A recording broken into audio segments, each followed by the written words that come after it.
아, 오늘 한 2달 조금 넘는 시간 동안 제가 한국을 방문하고 또 한국에서 이렇게 예배 드리면서 제가 특별히 깨달은 것이 있었습니다.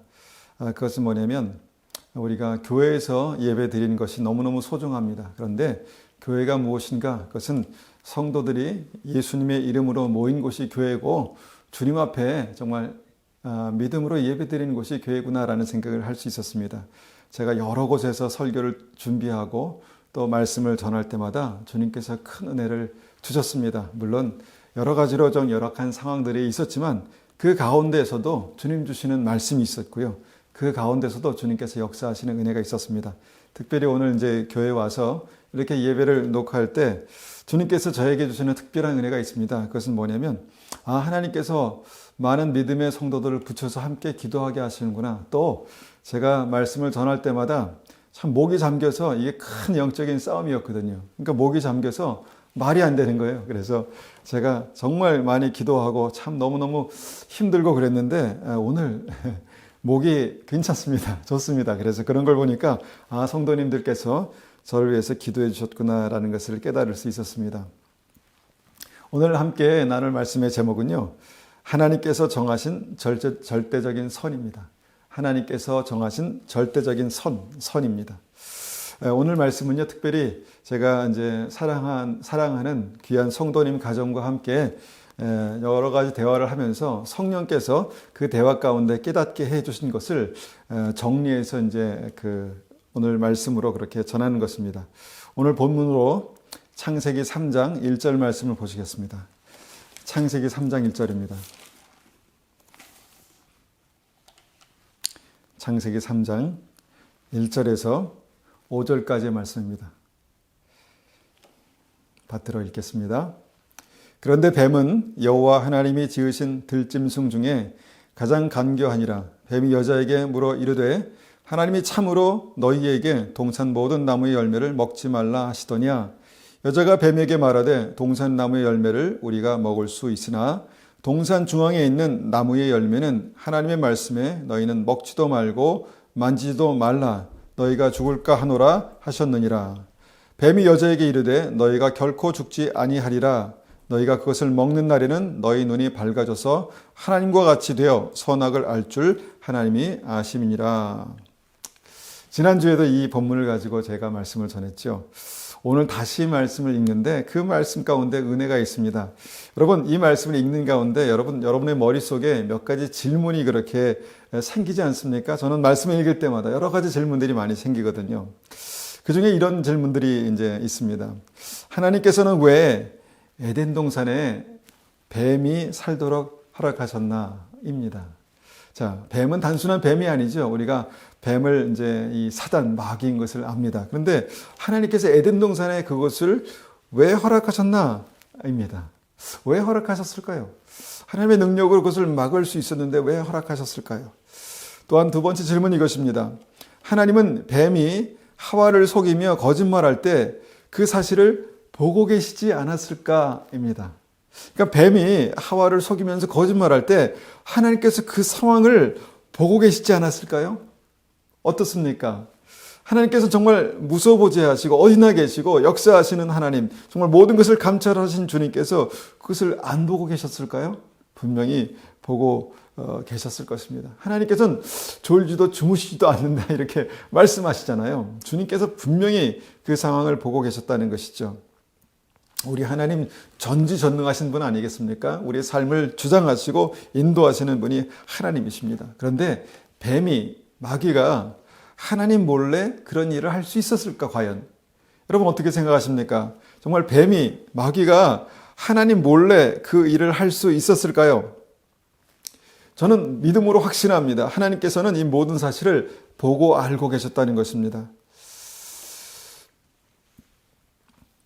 여러분, 하나님은요, 뱀을 만드셨습니다.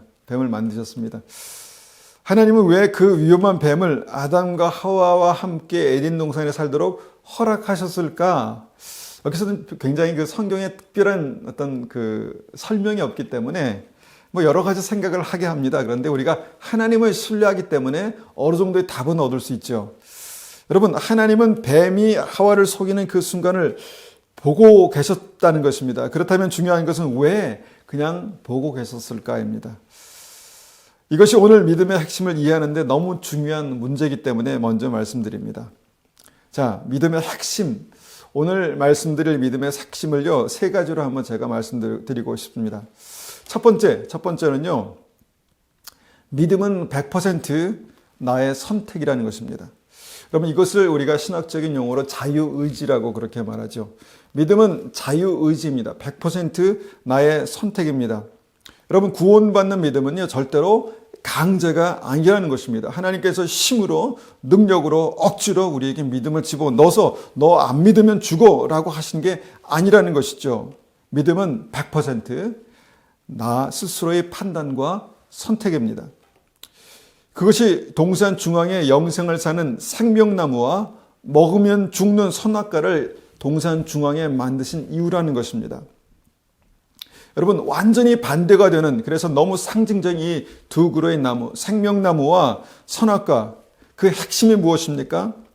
생명과 죽음의 선택은요, 100% 나의 판단과 선택에 달렸다는 것입니다. 이것이 하나님께서 허락하신 믿음이고 영생을 얻는 구원의 진리입니다. 그래서 믿음은요, 하나님의 강요가 절대로 아닙니다. 믿음은 복음을 듣고 내가 결정하는 것입니다. 내가 주님을 나의 구주로 영접하는 것입니다. 억지로가 아니라 나의 선택으로 주님을 나의 구주로 영접하는 것이 믿음입니다. 이것이 자유의지이지요. 우리가 이런 생각을 가지고 두 번째로 우리가 또한 이 말씀을 통해서 이해할 수 있는 것이 있습니다. 그것은 뭐냐면 믿음은 이해나 설득이 아니라는 것입니다. 그래서 믿음은 이해나 설득이 아닙니다. 그럼 뭡니까? 믿음은요, 하나님 사랑에 대한 100%의 신뢰, 믿음입니다. 하나님 사랑에 대한 100% 신뢰, 다시 말해서 믿음이죠. 그래서 믿음은 이해나 설득이 아니라는 것입니다. 왜 하나님은 선악과를 만드신 이유에 대해서 아담과 하와에게 자세히 설명해 주지 않으셨을까요? 여러분, 하나님께서 좀 더 자세하게 내가 왜 이것을 만들었고 이것을 왜 먹으면 안 되고 이것이 여기에 존재해야 되는 그 이유에 대해서 좀 더 자세하게 풀어서 설명해 주셨으면 얼마나 좋을까, 이런 생각을 해보지 않으셨습니까? 그런데 하나님께서는 그 선악과에 대해서 아무것도 말씀해 주지 않으셨습니다. 우리가 성경을 아무리 눈 씻고 뒤지고 찾아봐도 왜 하나님께서 선악과를 만드셨는지, 거기에 두셨는지 그 이유에 대해서 성경에 쓰여 있지 않다라는 것입니다. 근데 단지 주님께서 이렇게만 말씀하셨죠. 선악과를 먹으면 죽는다. 선악과를 먹으면 죽는다. 여러분, 먹으면 죽는 것을 먹겠습니까? 안 먹죠. 이거 먹으면 죽는다라는 그 하나님의 말씀을 믿으면 먹겠습니까? 안 먹죠. 단지 그것을 말씀하셨습니다. 무엇입니까? 하나님에 대한 100% 신뢰가 믿음의 전제라는 것입니다. 왜 선악과를 만드셨는지, 먹지 못하는 그것을 왜 동산 중앙에, 그것도 가장 중요한 생명나무 옆에 두셨는지, 왜 그것을 또한 보암직하고 먹음직스럽게 만드셨는지, 좀 그렇게 보기 싫고 막 역겹고 그렇게 만들어 두셨으면 안 먹지 않았겠습니까? 그런데 그것을 모른다는 것입니다. 그냥 하나님을 신뢰함으로 먹으면 죽는다고 말씀하셨으니까 먹지 말아야 된다는 것이죠. 여러분, 이렇게 성경에는요, 하나님께서 선악과를 만드신 그 이유와 여러 가지 자초지종에 대한 설명이, 그러니까 하나님께서 이것을 이해시키려는 그런 흔적이 전혀 없습니다. 그냥 먹지 말라는 명령만 있을 뿐이죠. 하나님께서 어떤 설득도 하지 않으셨습니다. 제발 이거 먹지 마라, 먹으면 안 된다, 이렇게 뭔가 이해하게 좀 설득력 있게 말씀하시지 않으셨다는 것이죠. 먹지 말라라는 명령만 하셨다는 것입니다. 그래서 이 사실을, 하나님을 신뢰함으로 이 사실을 믿으면요, 그냥 안 먹으면 되는 것이었습니다. 그리고 이것이 믿음이었습니다. 그래서 믿음은 하나님에 대한 100% 신뢰다라고 그렇게 말씀드릴 수 있습니다. 그래서 한번 이것을 종합해 보면요, 하나님께서는 동산 중앙에 먹으면 죽는 선악과를 만들어 놓으셨고 그 속이는 뱀, 간교한 뱀을 에덴에 함께 살게 하셨다는 것입니다. 그렇게 믿음으로 영생을 살 수 있는 에덴을 하나님께서 설계하셨다는 것이죠. 단 하나님께서는 이 모든 것을 미리 정하셨다는 것입니다. 여러분, 이것이 굉장히 중요합니다. 하나님께서 이 모든 것들을 어쩔 수 없이가 아니라 미리 정하셨다는 것입니다. 선악과는 먹어야 죽는 것입니다. 그냥 보거나 만지거나 그 열매를 향기를 맡는다고 죽지 않는다는 것입니다. 이것은 하나님께서 정하신 것입니다. 뱀인 간교한 방법으로 선악과를 강제로 아담과 하와에게 먹이지 못합니다. 왜냐하면 그것은 하나님께서 정하신 것입니다. 따서 갈아서 억지로 몰래 마시게 한다든가 이렇게 할 수 없는 것입니다. 왜냐하면 하나님께서 그것은 정하신 것입니다. 그냥 무섭게 위협해서 아담과 하와에게 너 이거 먹지 않으면 내가 너 죽여버릴 거야 이렇게 해서 먹을 수 있는 것이 아니라는 것입니다. 왜? 하나님께서 이미 정하셨다는 것입니다. 그렇게 하지 못하는 분명한 이유가 있는데 그것은 하나님께서 미리 선을 긋고 정하셨다라는 것입니다. 이것을 우리는 하나님께서 분명한 선을 그으셨다 이렇게 이제 표현하는 것이죠. 우리가 잘 아는 대로 뱀은 마귀입니다. 마귀는 타락한 천사입니다. 지혜가 있고요.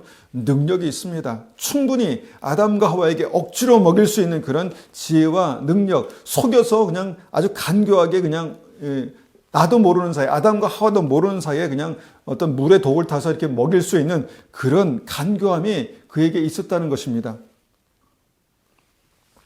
그런데 그렇게 할 수 없었습니다.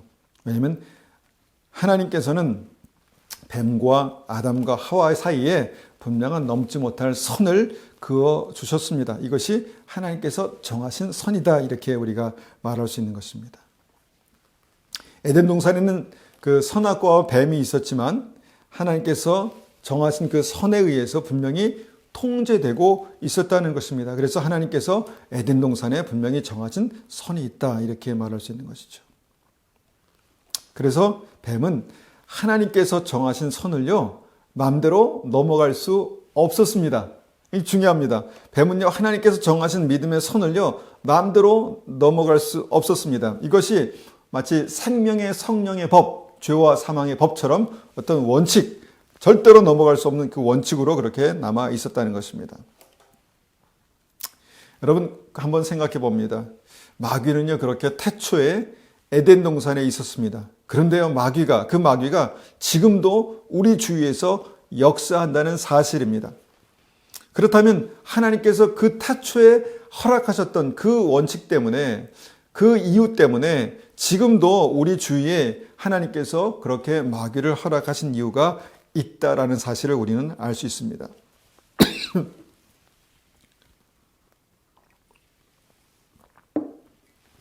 그래서 우리가 두 가지 말씀드렸지 않습니까? 그때나 지금이나 믿음은 뭡니까? 믿음은 100% 나의 선택이다라는 것입니다. 그리고 마귀에게 하나님께서 정하신 분명한 선이 있다라고 그렇게 우리가 말씀드렸죠. 그렇다면 마귀의 역사는 어떻게 이깁니까? 마귀의 역사는 분명히 나의 선택, 믿음의 선택만으로 이길 수 있는 존재입니다. 그렇지 않습니까? 마귀는요 분명히 내 믿음의 선택만으로 힘과 능력과 놀라운 지혜가 필요한 것이 아닙니다. 말씀이 분명히 기록되어 있기 때문에 그 말씀을 믿는 그 믿음으로 그냥 나의 선택을, 믿음의 선택을 하면 충분히 이길 수 있는 존재다라는 것입니다. 그리고 이 선을 우리는 마귀로부터 완전하게 지키시는 하나님의 권능이다라고 그렇게 이해할 수 있습니다. 우리를 보호하시고 우리를 지키시는 하나님의 완전하신 방어막이다 이렇게 이해할 수 있다는 것입니다. 그래서 하나님은요 이렇게 어떤 그 마귀의 역사, 마귀가 아무리 우리를 간교하게 그렇게 우리를 쓰러뜨리고 넘어뜨리려 할지라도 어떤 넘지 못할 선이 있습니다. 선이 있다는 것입니다. 우리가 욥기를 보면 이것을 더 정확하게 알 수 있습니다. 욥기 1장 말씀 봅니다. 욥기 1장 말씀입니다. 욥기 1장입니다. 1장 6절부터 12절까지 말씀을 한번 읽어보겠습니다. 하루는 하나님의 아들들이 와서 여호와 앞에 섰고 사단도 그들 가운데 온지라 여호와께서 사단에게 이르시되 내가 어디서 왔느냐? 사단이 여호와께 대답하여 이르되 땅을 두루 돌아 여기저기 다녀왔나이다. 여호와께서 사단에게 이르시되 내가 내 종 욥을 주의하여 보았느냐. 그와 같이 온전하고 정직하여 하나님을 경외하며 악에서 떠난 자는 세상에 없느니라. 사단이 여호와께 대답하여 이르되 욥이 어찌 까닭없이 하나님을 경외하리이까. 주께서 그와 그의 집과 그의 모든 소유물들을 울타리로 두르심 때문이 아니니까. 주께서 그의 손으로 하는 바를 복되게 하사 그의 소유물이 땅에 넘치게 하셨음이니이다.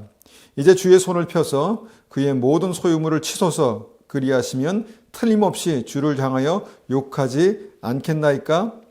여호와께서 사단에게 이르시되 내가 그의 소유물을 다 내 손에 맡기노라. 다만 그의 몸에는 내 손을 대지 말지니라. 사단이 곧 여호와 앞에서 물러가니라. 자, 이 말씀을 오늘 핵심 주제를 통해서 한번 정리해 보면요. 첫 번째, 사단은 에덴에서처럼 하나님 주위에 있었다는 것입니다. 그러니까 에덴에서처럼 그 욥의 주위에 사단이 있었다는 것이죠. 7절 보니까 여호와께서 사단에게 이르시되 내가 어디서 왔느냐. 사단이 여호와께 대답하여 이르되 땅을 두루 돌아 여기저기 다녀왔나이다. 이 사단의 어떤 그 활동이 이제 있었다는 것입니다. 그래서 사단은요, 하나님 주위, 그 다음에 믿음의 사람 주위에 그렇게 있습니다. 그런데 하나님의 권위 아래, 권세 아래 있는 것이죠. 두 번째, 이 말씀을 통해서 볼 수 있는 것이 무엇입니까? 에덴에서처럼 사단은 사단의 일, 사단의 역할이 있었다는 것입니다. 그러니까 사단의 일, 사단의 역할, 사명이 있었다는 것이죠. 자, 에덴에서 사단의 역할이 뭔가요? 아담과 하와에게 자유의지를 허락하신 믿음입니다. 그러니까 아담과 하와가 하나님을 믿고 그 말씀을 믿어서 아무리 정말 다른 옵션, 그 사단이 정말 하나님의 말씀에 대적하는 다른 이야기를 할지라도 내가 그것을 뿌리치고 하나님의 말씀을 선택할 수 있는 그 믿음 때문에 정말 이 에덴 동산에 사단이 있었다는 것이죠. 즉 스스로 선택하게 하시는 믿음을 위해서 사단이 존재했다는 것입니다.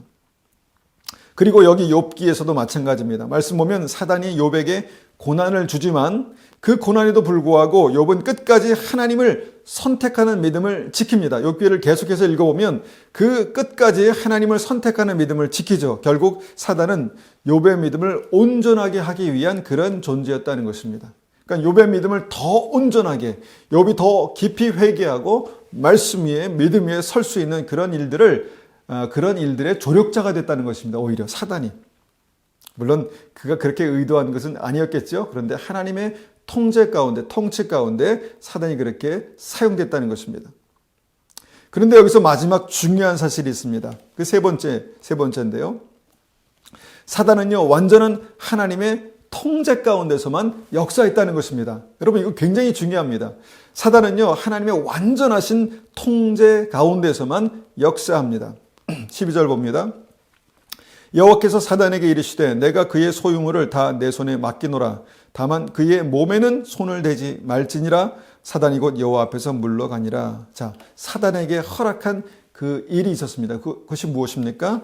욥의 믿음을 연단하는 고난이었습니다. 이것을 하나님께서 사단에게 그냥 허락하셨습니다. 그런데 이 고난, 그 연단이 무한정이 아니었다는 것입니다. 분명히 넘지 말아야 할 선이 있었습니다. 무엇입니까? 그의 몸에는 손을 대지 말라였습니다.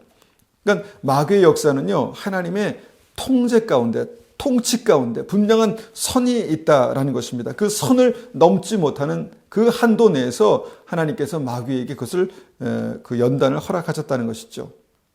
고난은 허락하지만 그의 몸에는 절대 손을 대지 말라. 그래서 절대 그의 몸에는 손을 대지 못했다라는 것입니다. 이것이 하나님의 분명한 선입니다. 선. 그래서 사단이 욥에게 고난을 주지만 그의 몸에는 절대 손을 대지 못했다는 것이죠. 그런데요, 그 다음에 사단이 다시 하나님을 찾아옵니다. 그리고 이렇게 말합니다. 욥기 2장 3절입니다. 욥기 2장 3절에서 6절까지 말씀을 봅니다. 여호와께서 사단에게 이르시되 내가 내 종 욥을 주의하여 보았느냐. 그와 같이 온전하고 정직하여 하나님을 경외하며 악에서 떠난 자가 세상에 없느니라. 내가 나를 충동하여 까닭없이 그를 치게 하였어도 그가 여전히 자기의 온전함을 굳게 지켰느니라. 사단이 여호와께 대답하여 이르되 가죽으로 가죽을 바꾸오니 사람이 그의 모든 소유물로 자기의 생명을 바꾸올지라. 이제 주의 손을 펴서 그의 뼈와 살을 치소서. 그리하면 틀림없이 주를 향하여 욕하지 아니하겠나이까. 여호와께서 사단에게 이르시되 내가 그를 내 손에 맡기노라. 다만 그의 생명은 해하지 말지니라. 아무리 사단이 욥에게 시험을 그렇게 하고 고난을도 연단을 해도요, 욥의 믿음이 너무너무 강했습니다. 욥의 믿음이 너무너무 강해서 그 고난에도 흔들리지 않았습니다. 그런데 마귀는 조금 더 흔들면 될 것 같은 그런 생각이 있었나 봅니다. 그래서 하나님께 다시 가죠. 하나님, 정말 욥이 그렇게 하나님을 부인하지 않는 이유는요, 그의 몸이 아직도 건강하기 때문입니다. 이렇게 이제 말합니다. 그러니까 하나님께서 정하신 선이 그때까지 있었다는 것이죠. 그래서 마귀가 다시 하나님을 찾아가서 고난을 좀 더 허락해달라고 그렇게 청합니다. 그러니까 그의 몸에 병으로 그렇게 고난을 줄 수 있도록 하나님께 그렇게 청합니다. 그런데 하나님께서 그것을 허락하시죠. 왜 그랬었을까? 우리는 그렇게 이제 생각할 수 있겠지만 이 고난도 결론적으로 욥기를 보면 이 고난도 욥의 믿음에 유익했기 때문입니다. 이 고난도 욥의 믿음을 정금같이 하는 그런 귀한 도구였기 때문이죠. 그래서 6절에 그렇게 말씀합니다. 내가 그를 내 손에 맡기노라. 그리고 하나님께서 다시 선을 정하시죠. 그리고 다만 6절에 보면 다만 그의 생명은 해하지 말라. 그의 생명은 건들지 못한다. 이것이 하나님께서 새롭게 정한 선입니다. 그리고 그 선을 가지고 마귀가 다시 욥에게 가는 어떤 그런 모습들을 보게 됩니다. 여러분, 우리가 이제 욥기를 보면서 나에게 이런 고난이 오면 어떡할까 이렇게 생각하시는 분들이 계신데, 여러분, 아무나 하나님께서 이런 큰 고난을 주시는 것이 아닙니다. 하나님께서 정말 그렇게 쓰시려고 정말 그런 고난을 허락하시는데, 여러분, 우리의 믿음의 그릇에 따라서 하나님께서 그런 고난도 허락하시는 것입니다. 그러니까 여러분, 그냥 너무 걱정하지 마십시오. 하나님께서 고난을 주시는, 이렇게 허락하시는 원칙이 있습니다. 그것이 뭡니까? 고린도전서 10장 13절입니다. 고린도전서 10장 13절. 10장 13절. 사람이 감당할 시험 밖에는 너희가 당한 것이 없나니 오직 하나님은 미쁘사 너희가 감당하지 못할 시험당함을 허락하지 아니하시고 시험당할 즈음에 또한 피할 길을 내사 너희로 능히 감당하게 하시느니라. 여러분, 하나님은요, 우리가 믿음으로 감당할 만큼만 그 시험과 고난을 허락하신다는 것입니다. 이것이 하나님의 진리, 하나님의 가이드라인입니다. 여러분, 이것이 정말 절대 마귀가 넘을 수 없는 하나님의 선이라는 것입니다. 하나님은 우리가 감당할 만큼만 허락하십니다. 그래서 이것은 하나님도 그렇게 허락하시지만 마귀도 그 선을 절대 넘어갈 수 없다라는 것입니다. 여러분, 놀랍지 않습니까? 은혜가 아니겠습니까?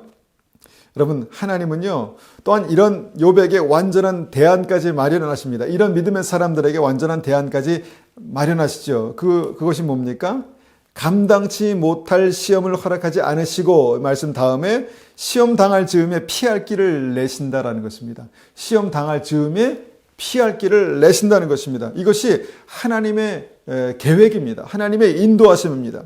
결과적으로 능히 시험을 이기게 하신다라는 것이 하나님의 말씀입니다. 우리가 이런 말씀을 통해서요, 성경 전체를 이해하는 것이 필요합니다. 이런 맥락에서 보면요, 주님께서 우리의 삶 가운데 행하시는 많은 역사들을 우리가 말씀을 통해서 다시 재조명해 보면 하나님께서 이와 똑같은 원리를 통해서 우리를 정말 연단하시고 다루시고 이기게 하시고 정말 정금같이 나아가게 하신다는 것입니다. 그런 의미에서, 그런 목적으로 하나님께서 에덴 동산에 선악과를 만드시고 그런 목적으로 하나님께서 사단의 역사를 허락하셨다는 것입니다. 그리고 나서 제게 딱 들어오는 그 말씀이 있었습니다. 그것이 뭐냐면 요한계시록 13장에 있는 말씀입니다. 제가 이 말씀을 요새 많이 보면서 고민하거든요. 요한계시록 13장. 이 13장은요, 마지막 때에 주님 다시 오시기 직전에 일어날 어떤 사건에 대한 예언의 말씀입니다. 그러니까 2000년 전에 이 말씀을 통해서 하나님께서 예수님 다시 오실 때에 어떤 일이 일어날 것이다 라고 그렇게 기록해 두신 그런 말씀이라는 것입니다. 요한계시록 13장 16절에서 18절 말씀입니다. 요한계시록 13장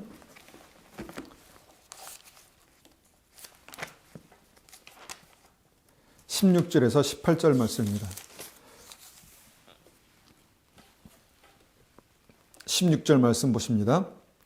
그가 모든 자, 곧 작은 자나 큰 자나 부자나 가난한 자나 자유인이나 종들에게 그 손이나 이마에 표를 받게 하고 누구든지 이 표를 가진 자 외에는 매매를 못하게 하니 이 표는 곧 짐승의 이름이나 그 이름의 수라. 지혜가 여기 있으니 총명한 자는 그 짐승의 수를 세어보라. 그것은 사람의 수니 그의 수는 666이라.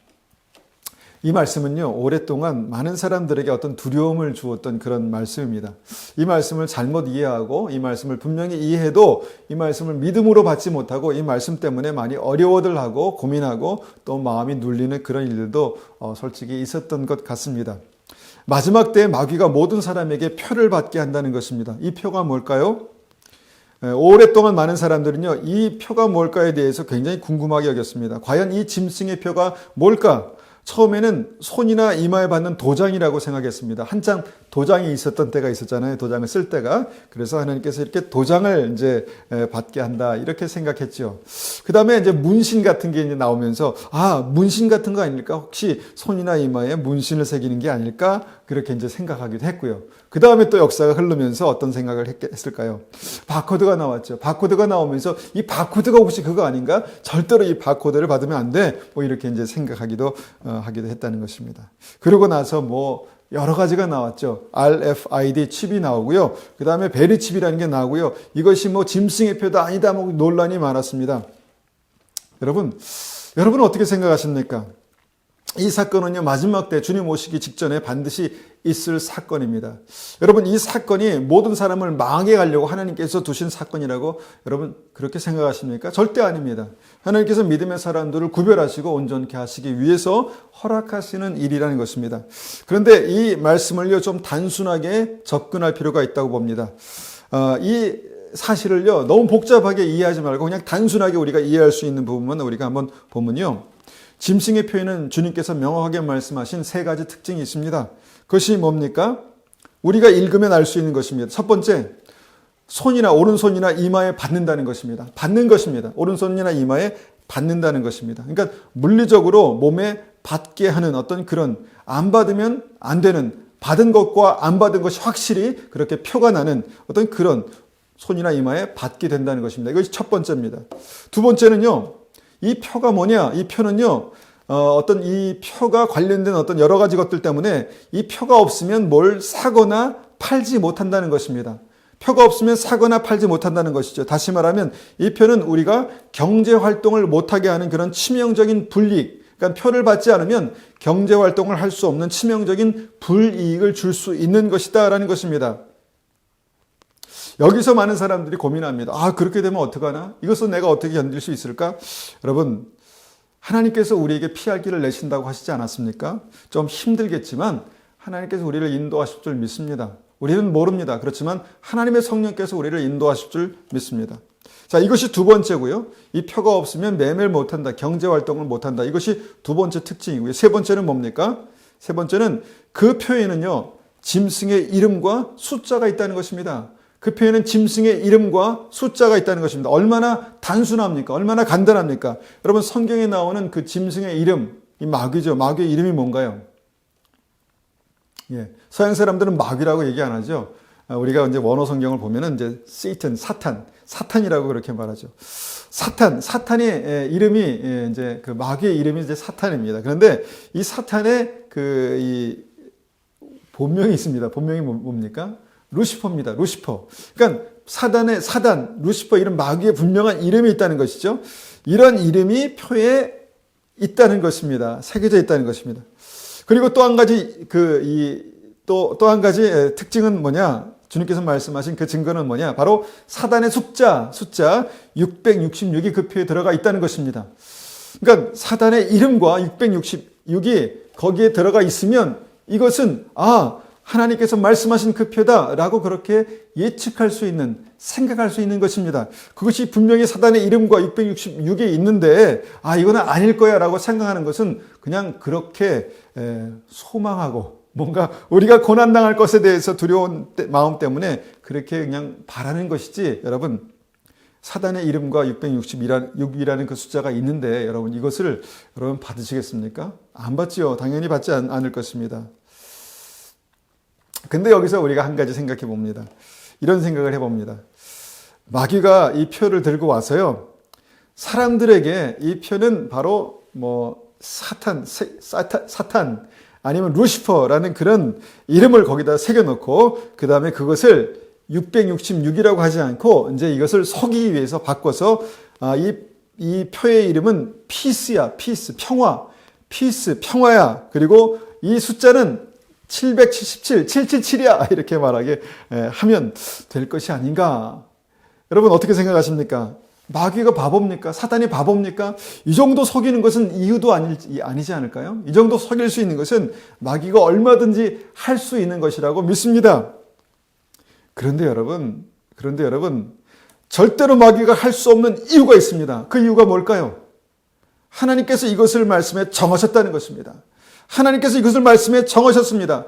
바보라도 이것을 보면서 거기에 사단의 이름이 있고 사단의 숫자가 있으면 절대로 하지 않을 수 있는 그 증거를 거기에 두셨다는 것입니다. 정말 지능이 좀 떨어진다 할지라도 이것이, 이 말씀이 분명히 이해가 되면 정말 이것을 통해서 매매를 하는 것과 관련된 어떤 표를 받지 않으면 매매를 못하게 되는 어떤 상황이 되면 이것이 표일 가능성이 있다라고 말씀하는 것이 너무도 쉽게 여기에 그렇게 기록되어 있다는 것입니다. 이것을 사단이 정말 억지로 우리를 쓰러뜨리려고, 넘어뜨리려고, 망하게 하려고 이 666 대신에 777을 쓴다든가 아니면 사단의 이름 대신에 아니면 평화, 피스, 다른 좋은 이름 많지 않습니까? 그렇게 바꾼다면 우리는 속을 수 있습니다. 그런데 사단은요, 절대로 그렇게 하지 못합니다. 왜 그렇습니까? 하나님께서 이것을 말씀에 정하셨기 때문입니다. 다시 말하면 하나님께서 분명하게 선을 그어 놓으셨기 때문입니다. 너는 여기까지야. 내 역사는 내가 할 수 있는 일은 여기까지야. 여기를 넘지 못해. 이 규칙을 넘지 못해 라고 말씀하셨기 때문입니다. 그렇다면 사단은요, 그냥 장난식으로라도, 우리가 요새 심각한 얘기를 그렇게 우스갯소리로 하면서 이제 가볍게 넘어가기도 하지 않습니까? 장난식으로라도 거기에 사단의 이름과 666을 붙여 놓을 것입니다. 분명히 그렇습니다. 왜냐하면 이 표에 대한 예언의 말씀은요, 하나님께서 정하셨기 때문에, 그리고 이것이 마지막 때에 사단의 역사로 말미암아 사단에게 모든 사람을 굴복시키기 위해서 그렇게 할 것이라고 이미 하나님께서 선을 그어 놓으셨기 때문에, 정하셨기 때문에 바로 그렇게 나타날 것이다라는 것입니다. 이것이 마귀를 제어하시는 하나님의 분명한 선이라는 사실을 우리가 깨달아야 합니다. 짐승의 목적은요, 분명합니다. 모든 사람을 자기 앞에 무릎 꿇게 하는 것입니다. 하나님의 종들, 하나님의 사람들이라고 하는 그런 사람들을요, 자기에게 무릎 꿇게 하려는 것입니다. 그런데 하나님의 사람들이 여러분 이럴 때 그냥 무릎 꿇을까요? 그렇지 않습니다. 진짜 믿음이 있다면, 진짜 하나님을 신뢰한다면, 하나님 앞에 하나님 나의 구주 나의 하나님이십니다라는 그런 믿음이 있다면요, 절대로 그렇게 하지 않을 것입니다. 그리고 하나님은요, 손 놓고 마귀가 하는 대로 가만히 둘까요? 그렇지 않습니다. 마귀는 절대로 선을 넘을 수 없을 뿐더러요, 하나님께서 믿음의 사람들을 반드시 지키십니다. 반드시 붙드십니다. 반드시 인도하실 것입니다. 마귀가 절대로 넘을 수 없는 그런 선을 하나님께서 그렇게 그어 놓으셨습니다. 그리고 이 표에 대한 말씀 앞에 아주 우리가 더 중요하게 생각해야 되는 이런 말씀이 있습니다. 이 표에 대한 말씀보다 사실 더 중요하게 우리가 생각하고 고민되는 말씀이 있습니다. 이것이 요한계시록 13장 8절입니다. 요한계시록 13장 8절. 요한계시록 13장 8절입니다. 죽임을 당한 어린 양의 생명책에 창세 이후로 이름이 기록되지 못하고 이 땅에 사는 자들은 다 그 짐승에게 경배하리라. 여러분, 하나님의 생명책에 기록된다는 것이 무엇입니까? 이것이 바로 구원의 증거입니다. 구원의 확신입니다. 내 이름이 하나님의 생명책에 기록되었다면 이 사람은 반드시 구원받습니다. 여러분, 여러분의 이름이 하나님의 생명책에 기록되었습니까? 이것이 중요한 것 아니겠습니까? 나의 이름이 하나님의 생명책에 기록되었나? 나는 구원받을 사람인가? 나는 영생을 누린 하나님의 사람인가? 이것이 이 표 받느냐 안 받느냐 문제보다 더 중요하다는 것입니다. 그리고요, 여러분. 만약에 내가 표를 안 받겠다, 이 짐승의 표를 받지 않겠다 이렇게 결정해도요, 내 이름이 하나님의 생명책에 기록되지 못한 사람들은요, 이 땅에 사는 모든 사람들이 다 그 짐승에게 경배하리라라고 주님께서 예언해 놓으셨다는 것입니다.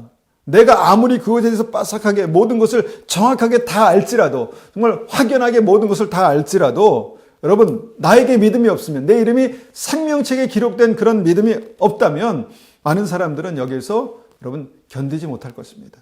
여러분, 많은 사람들은 분명히 타협할 것입니다. 하와가 그랬던 것처럼 많은 사람들은 이 부분에서 분명히 타협할 것입니다. 그래서 하나님의 생명책에 기록되는 것은요, 너무너무 중요한 것입니다. 하나님의 생명책에 기록되지 못하고 이 땅에 사는 사람들은 다 짐승에게 경배하리라. 여러분, 먼저 우리가 표가 중요하죠. 근데 우리가 그 표를 우리가 좀 자세하게 그렇게 들여다보고 고민하는 이유가 무엇입니까? 바로 구원입니다. 구원의 문제입니다. 내 이름이 생명책에 기록되었나? 내가 구원받았나? 이 문제 때문에 우리가 그렇게 중요하게 집중해서 보는 것이죠. 여러분, 표를 안 받았다고 구원받겠습니까? 여러분, 믿음이 없으면 표를 안 받기가 힘들고요. 그 다음에 여러분, 믿음이 없는데 표를 안 받았다고 구원받겠습니까? 절대로 그런 일은 없습니다. 여러분, 에덴의 역사를 기억하십시오. 태초에 선악과가 있었다면요, 마지막 때에 주님 다시 오실 때 이 선악과는요, 바로 이 짐승의 표라고 저는 믿습니다. 여러분, 이것을 우리가 안다면, 우리가 이 마귀의 역사, 사단의 어떤 역사를 이기는 전략은 분명합니다. 아주 단순합니다. 선악과를 이기는 전략이 뭡니까? 선악과를 안 먹는 것입니다. 안 먹는 것이죠. 여러분, 이유가 필요한가요? 여러분, 이해가 필요합니까? 설득이 필요합니까? 믿음이 필요합니다. 믿음만 있으면 선악과 안 먹죠. 하나님을 신뢰하고 100% 내가 하나님을 정말 따르겠다고 그렇게 결정하면요, 선악과 안 먹죠. 여러분, 믿음이 필요한 것이지 이유가 필요한 것이 아닙니다. 믿음이 필요한 것이지 여러분, 설명과 설득이 필요한 것이 아닙니다. 짐승의 표요? 안 받으면 되는 것입니다. 무슨 이유가 필요합니까? 여러분, 강제로 받게 할까요? 사단은 절대 그렇게 하지 못합니다. 왜냐하면 사단이 지켜야 할 선을 하나님께서 그어 놓으셨기 때문입니다. 그래서 사단은요, 하나님께서 정하신 선을 절대로 넘지 못합니다. 여러분, 짐승의 표에 대한 그런 이해와 연구가 필요하십니까? 설득이 필요하십니까? 그냥 단순 무식하게 말씀대로 세 가지만 적용해서 그 말씀을 붙드십시오. 주님 뭐라고 말씀하셨습니까? 그 표에 짐승의 이름과 숫자가 있다. 여러분, 그 표에서 짐승의 이름과 숫자를 본다면 여러분, 이것을 안 받으면 됩니다. 안 받으면 됩니다. 여러분, 그래도 그 숫자가 아닐 거야. 그래도 그 이름이 아닐 거야. 여러분, 그렇게 얘기하게 하시겠습니까? 여러분, 사단은요, 반드시 이 짐승의 표를 그렇게 우리에게 받게 할 때요, 그 이름에, 그 표에 자신의 이름과 이 666이라는 이 자기의 숫자를 거기에 써 넣을 수밖에 없습니다. 그리고 우리는 그것을 분명히 보게 될 것입니다. 여러분, 더 설명이 필요 없습니다. 그럼 무엇이 필요합니까? 믿음이 필요합니다. 이 표는 분명히 사고 파는 것, 그 매매와 관련이 있다는 것입니다. 이것이 두 번째 증거고요. 그리고 이 표를 내가 받기로 선택하는 것입니다. 이것이 세 번째 증거입니다. 마귀가 그 표를요, 내 몸에 강제로 절대로 집어넣지 못합니다. 그렇게 할 수 없습니다. 왜냐하면 하나님께서 정하신 선이 있기 때문입니다. 불가능합니다. 하나님께서 이것을 절대로 허락하지 않으셨습니다. 저는 그런 일이 본격적으로 나타날 즈음에 주님 다시 오실 것이라고 믿습니다. 그리고 그때 믿는 사람들은요, 공중에 들림받을 것입니다. 여러분 그때가 얼마나 힘들까? 힘들 것입니다. 힘들 것입니다. 어려울 것입니다. 그런데 여러분 그 어려움을 피하겠다고 짐승에게 무릎 꿇으시겠습니까? 아닙니다. 절대 그럴 수 없습니다. 그러나 여러분 우리의 이름이 생명책에 기록되지 아니하면, 우리의 이름이 생명책에 기록된 구원이 없으면 많은 사람들이 그 짐승에게 무릎을 꿇을 것입니다. 여러분 이것을 우리가 이 말씀을 우리의 마음 가운데 새겨야 합니다. 아담과 하와가 동산을 거닐다가 동산 중앙에 과일들이 떨어져 있는 것을 보았습니다. 동산 중앙에 과일들이 떨어져 있는 것을 보았습니다. 잘 익어서요, 아니면 바람이 불어서 과일이 떨어질 수 있다고 생각합니다. 그런데 누가 봐도 그것은 생명나무 과일이 아니었습니다. 그렇다면 그 과일을 먹어도 될까요? 절대로 먹지 말아야죠. 동산 중앙에서는요, 생명나무, 직접 나무에 달리는 생명나무 외에는요, 절대로 먹지 않는 것이 여러분 지혜입니다. 그렇지 않겠습니까? 왜냐하면 여러분 그것이 떨어졌건 아니면 떨어져서 이것이 그 선악과의 어떤 그 능력을 상실해서 아니면 덜 익었기 때문에 선악과의 어떤 독이 없어 이렇게 생각하시겠습니까? 아니지요. 아닙니다. 여러분 이것은 그냥 먹고 그냥 안 먹고의 문제가 아닙니다. 죽고 사는 문제라는 것이죠. 죽고 사는 문제입니다. 땅에 떨어진 것이든 안 익은 것이든 덜 익은 것이든 썩은 것이든 절대로 입에 대지 않는 것입니다. 여러분 생명나무가 아니면 입에 대지 않는 것입니다. 저 같으면 선악과 근처에서는 아무 열매도 생명나무 외에 아무 열매도 주워 먹지 않을 것입니다. 절대로 이것은 타협이 불가능한 문제라는 것입니다. 여러분 우리가 신앙생활 하면서요, 기도의 방법은 조금씩 다를 수 있습니다. 통성으로 막 기도할 수도 있고요, 방언으로 기도할 수 있고요, 또 조용히 묵상하며 기도할 수 있고요, 효과적으로 자기가 하나님을 더 깊이 만나는 방법이 있겠죠. 여러분 이런 부분에 대해서는 충분히 상황에 따라서 절충이 가능합니다. 그런데 절대 타협이 불가한 것이 있습니다. 그것은 뭐냐면 하나님께서 정하신 것들입니다. 하나님께서 정하신 것, 선악과를 먹으면 이것은 절대 타협이 불가능한 것이죠. 마치 정말 이 창세기의 선악과가 있다면 계시록의 선악과 이 표가 있는데, 여러분 이 표를 받는 것은 절대로 불가한 것입니다. 안 되는 것입니다. 이것은 아닐 거야. 이것은 여러 가지 어떤 이유 때문에 하나님께서 그렇게 하시겠어. 설득이 여러분 불필요한 것입니다. 여러분 이 말씀을 듣는 지혜와 믿음이 있으시기를 축원합니다. 여러분 이 말씀을 듣는 지혜와 믿음이 있으시기를 축원합니다. 그리고 더 중요한 것은 내 이름이 생명책에 기록됐는지를 늘 확인하시기를 축원합니다. 이전에도 제가 이 말씀을 드렸죠. 하나님, 내가 어떻게 내 이름이 생명책에 기록될 수 있습니까? 예수님이 나의 구주가 되시는 것입니다. 예수님이 나의 구주가 되시는 것은 무엇입니까? 내가 예수님을 따르는 것입니다. 주님을 따라가는 자에게 주님께서 생명의 빛을 허락하신다고 말씀하셨습니다. 주님, 내가 등불이 꺼지지 않는 것이 무엇입니까? 주님 앞에 믿음을 가지고 기도하는 것입니다. 여러분, 그렇게 생명책의 이름이 여러분 지워지지 않도록, 생명책의 이름이 선명하게 나의 이름이 그렇게 기록되어 있을 수 있도록 여러분 우리가 믿음으로 날마다 그렇게 주님 앞에 간구하며 나아가시기를 축원합니다.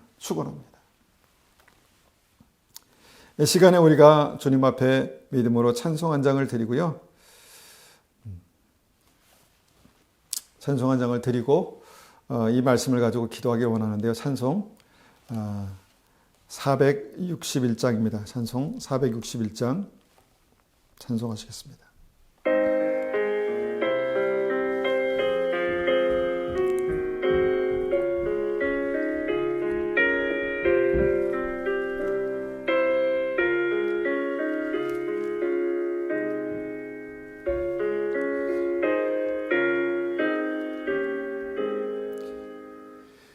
십자가를 질 수 있나 주가 물어보실 때 죽기까지 따르오니 성도 대답하였다.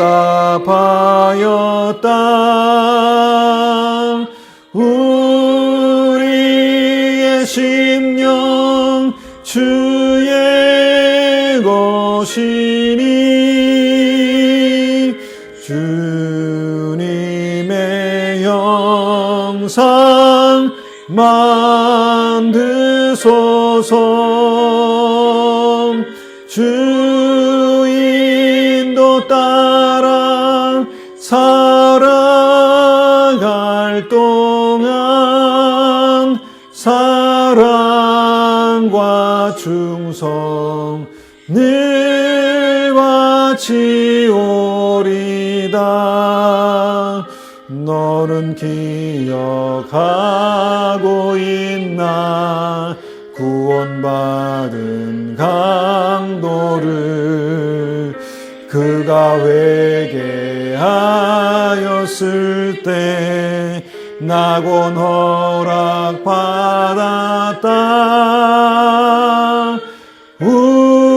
우리의 심령 주의 것이니 주님의 영상 만드소서. 주 인도 따라 살아갈 동안 사랑과 충성 늘 바치오리다.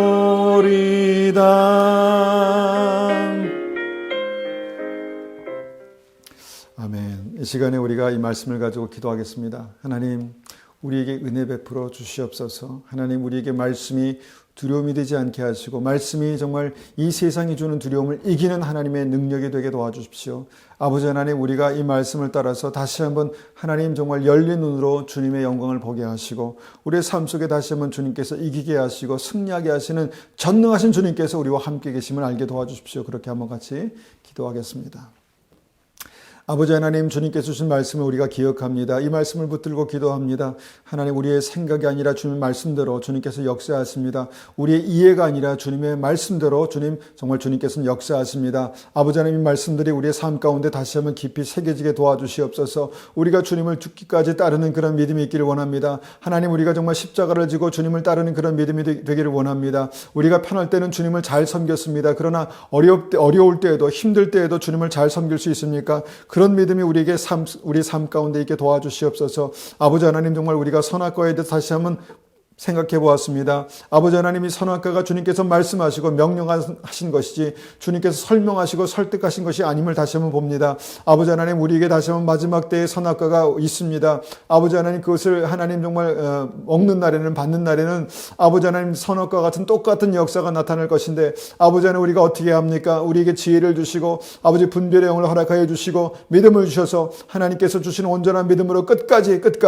아버지 하나님 죽는 날까지 우리가 믿음을 지키며 하나님 앞에 그렇게 설 수 있도록 역사하여 주시옵소서. 아버지 하나님, 우리의 믿음이 흔들리지 않도록 주님 도와주시고 하나님, 그 무엇보다도 우리의 이름이 생명책에 그렇게 기록되는 그런 온전한 믿음이 있게 도와주시옵소서. 우리의 이름이 생명책에 기록되어 있습니까? 우리가 고민해보게 하시고 기도하게 하시고 아버지 하나님, 정말 예수님이 나의 구주가 되시는지, 예수님이 나의 주인이 되시는지 아버지 하나님, 그 믿음에 대해서 다시 한번 고민해보게 하시고 기도하게 하여 주시옵소서. 하나님, 우리에게 시간을 주셔서 아직 우리가 목숨이 붙어있고 살아있다면 아버지 하나님, 이것이 기회인 줄을 믿습니다.